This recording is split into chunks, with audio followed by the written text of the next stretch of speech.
온유하우스 매일 묵상 1월 22일 묵상을 시작하겠습니다. 오늘은 창세기 16장을 함께 읽고 묵상을 이어가겠습니다. 오늘 묵상의 제목은 나의 계획이 무산될 때입니다. 오늘의 말씀을 읽겠습니다. 창세기 16장 1절에서 6절입니다. 아브라함의 아내 사레는 출산하지 못하였고 그에게 한 여종이 있으니 애굽 사람이요 이름은 하갈이라. 사레가 아브라함에게 이르되 여호와께서 내 출산을 허락하지 아니하셨으니 원하건대 내 여종에게 들어가라. 내가 혹 그로 말미암아 자녀를 얻을까 하노라 하매 아브라함이 사레의 말을 들으니라. 아브라함의 아내 사레가 그 여종 애굽 사람 하갈을 데려다가 그 남편 아브라함에게 첩으로 준 때는 아브라함이 가나안 땅에 거주한 지 10년 후였더라. 아브라함이 하갈과 동침하였더니 하갈이 임신하매 그가 자기의 임신함을 알고 그의 여종을 멸시한지라.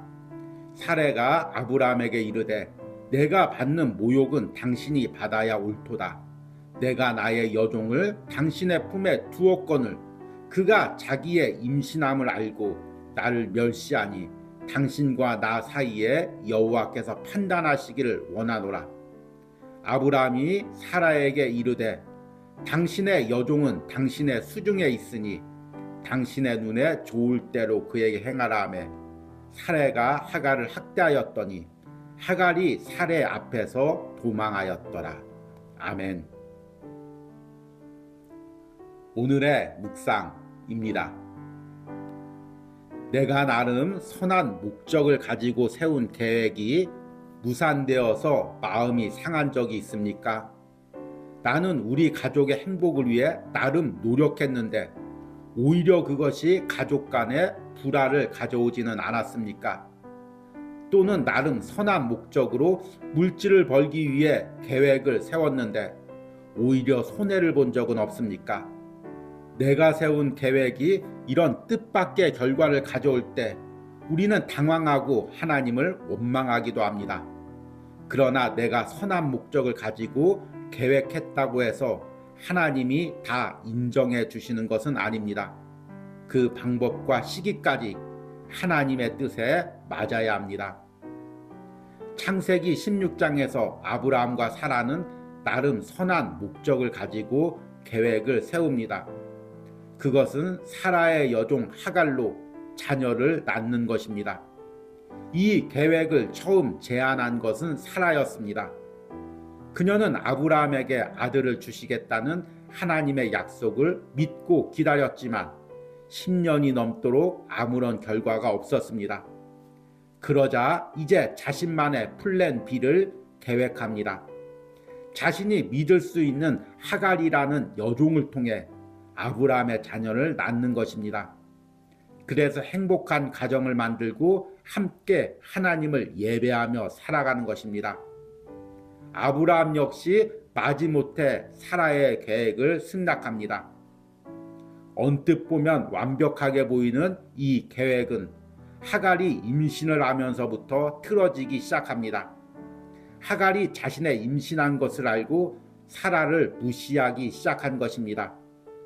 그제서야 아브라함과 사라는 자신들의 인간적인 계획이 무산된 것을 깨닫고 다시금 하나님의 방법을 찾기 시작합니다. 아브라함은 여러 번 신앙의 실패 가운데 이제 자신이 온전히 서 있다고 생각을 했을 것입니다.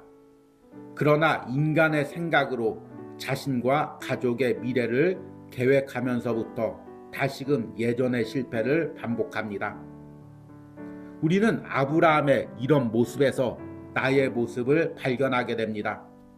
우리는 하나님이 일하시기를 기다리기보다는 내가 나의 계획과 방법으로 먼저 일하려고 합니다.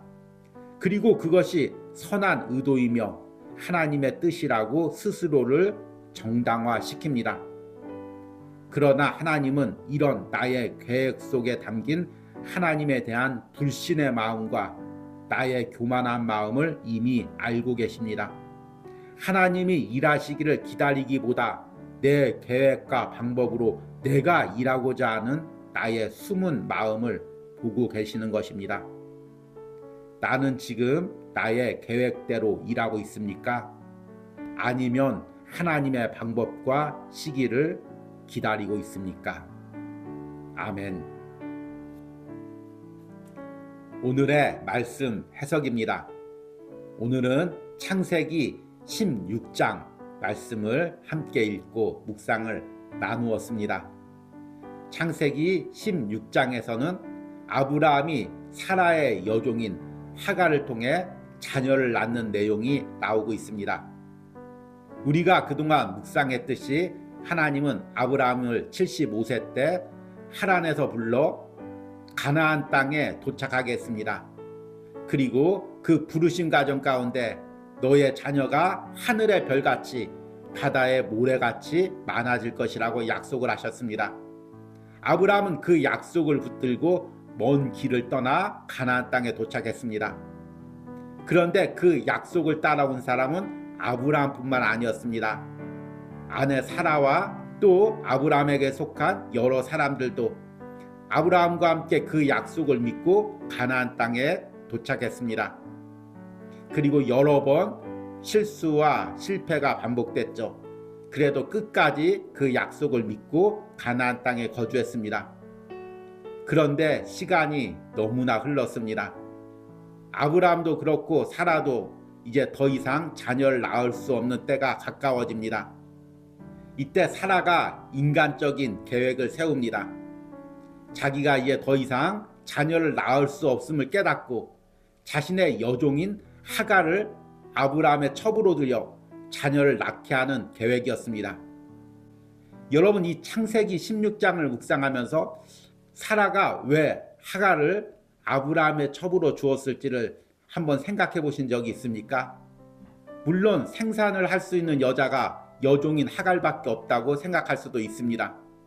그러나 우리가 그동안 묵상했듯이 아브라함은 자신의 밑에서 300여 명이 넘는 군사를 키울 정도로 막대한 부와 또 종들을 거느리고 있었습니다.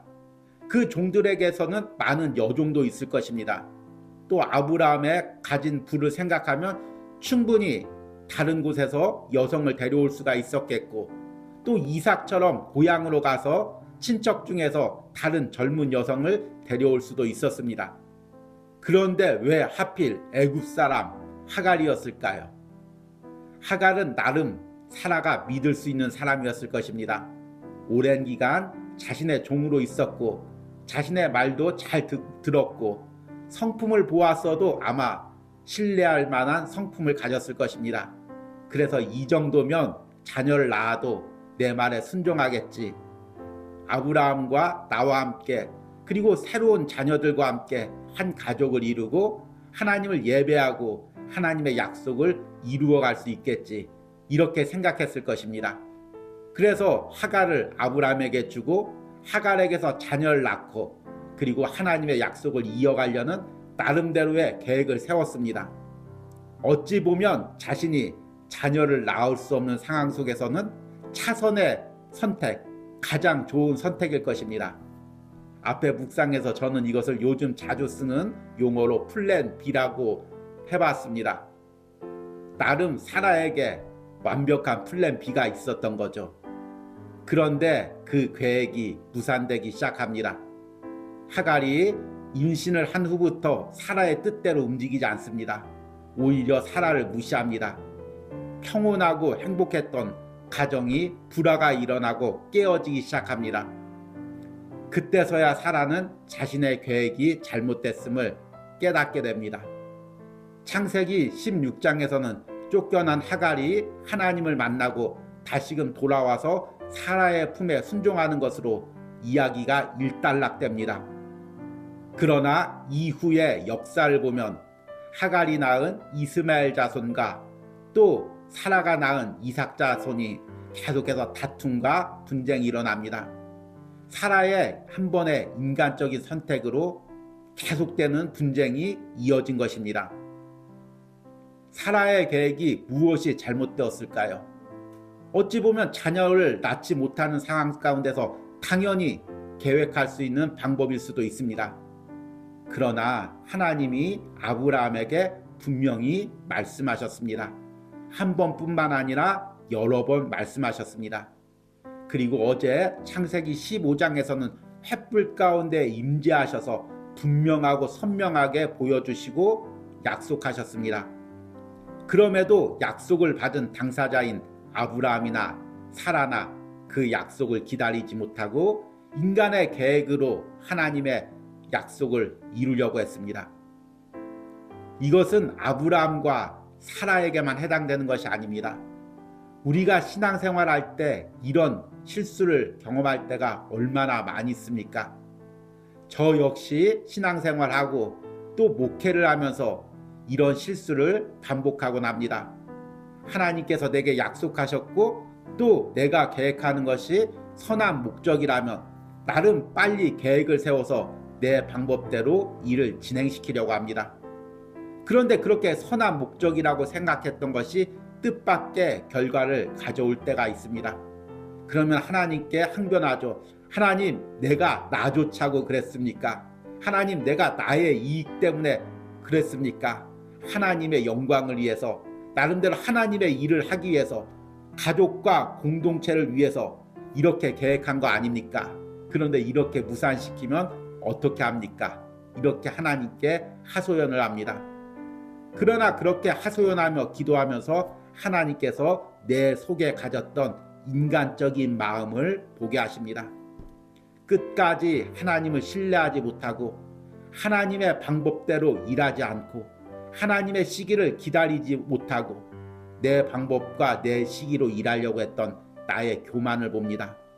온전히 하나님을 신뢰하지 못했던 나의 불신을 보게 하십니다. 여러분들도 마찬가지겠죠. 나름 가족을 위해서 선한 일을 계획해 봅니다. 자녀들 교육시키기 위해서 나름대로 방법을 써봅니다. 또 나름대로 신앙적인 교육을 시키기 위해서 또 방법을 써봅니다. 그런데 오히려 이것이 역효과가 날 때가 있습니다. 자녀들이 오히려 반발하고 신앙을 떠나고 교회를 떠나기도 합니다. 또 나름대로 물질을 벌어서 주의 일을 하려고 계획을 합니다. 때론 투자도 하고 또 여러 가지 일도 벌입니다.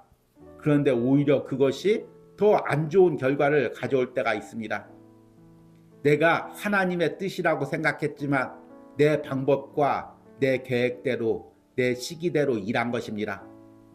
하나님에게는 플랜 B가 없습니다. 하나님에게는 플랜 A만 있습니다. 왜냐하면 하나님은 완벽한 하나님이시기 때문입니다. 그분이 계획하는 것도 완벽하기 때문입니다. 그분이 정한 시기도 완벽하기 때문입니다. 하나님의 계획 앞에서 내가 플랜 B를 계획하고 나름대로 이 계획이 안 됐을 때 다른 계획을 세우는 것, 하나님을 믿지 못하기 때문입니다. 온전히 신뢰하지 못하기 때문입니다. 세상에선 당연히 플랜 B가 있어야죠. 플랜 A만 갖고 사는 사람은 어리석은 사람입니다. 왜냐하면 플랜 A가 실현 안 되면 어떻게 될 것입니까? B가 있어야죠. B만 있어서는 안 되죠. C와 D도 있어야 됩니다.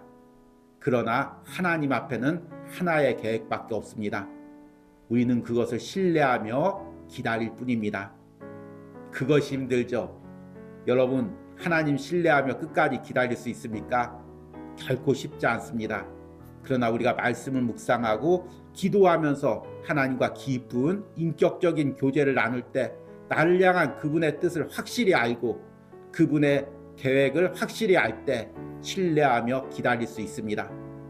여러분, 내가 지금 무엇을 계획하고 있습니까? 나의 계획 내려놓고 끝까지 하나님이 계획하셨던 그것을 신뢰하며 기다리는 은혜가 있기를 소망합니다. 오늘의 적용과 기도입니다. 내가 나의 선한 의도로 계획한 일이 무산된 적은 무엇이 있습니까? 그 계획 속에 담긴 나의 교만과 하나님에 대한 불신은 무엇이었습니까? 다시금 하나님의 뜻에 나를 맞춰가기를 기도하시기 바랍니다. 우리 함께 기도하겠습니다. 하나님 아브라함을 고향 땅에서 75세에 부르시고 하나님의 계획대로 그를 인도해 가시고 하나님의 계획대로 그에게 자녀를 주시는 그 말씀을 우리가 대합니다. 주님, 그 말씀 속에서 아브라함이 때론 실수하고 넘어지는 그 과정 속에서 나를 봅니다. 나 역시 하나님을 온전히 신뢰하지 못하고 계속 내가 계획하고 내가 서두릅니다. 주님, 끝까지 하나님을 신뢰하게 하시고 하나님의 방법과 하나님의 시기에 하나님께 순종하며 일할 수 있는 은혜를 허락하여 주시옵소서. 오늘 묵상에 동참하는 많은 성도들이 기다림에 지쳐 내 방법대로 일하려고 나서고 있었다면 오늘 이 묵상을 통해 다시 한번 하나님의 뜻을 기다릴 수 있는 인내의 마음을 허락하여 주시옵소서. 이런 은혜를 오늘 묵상에 동참하는 모든 심령들과 그들의 삶에 허락하시고 아브라함처럼 순종함으로 말씀을 따라가는 삶을 살게 하여 주시옵소서. 예수님의 이름으로 기도했습니다. 아멘.